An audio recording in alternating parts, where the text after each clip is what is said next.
Sobrang lalim niya po. Ganda.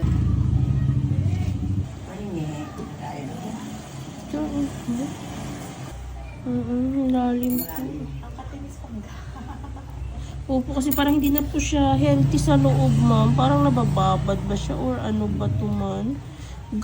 Dapat to siyang gamutin, ma'am. Hindi naman po siya dahil sa dry skin. Parang nabababad siya sa basa na or ano.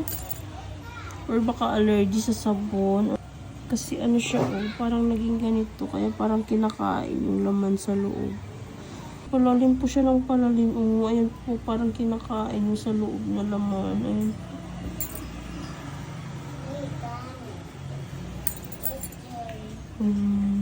Tingnan ko nga po itong dry skin na to.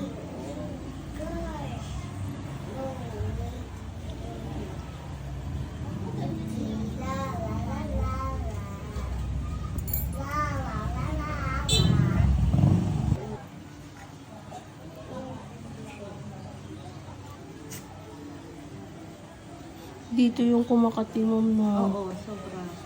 Kasi nga parang nasira na nga siya, ma'am. Ay, ayun, oh.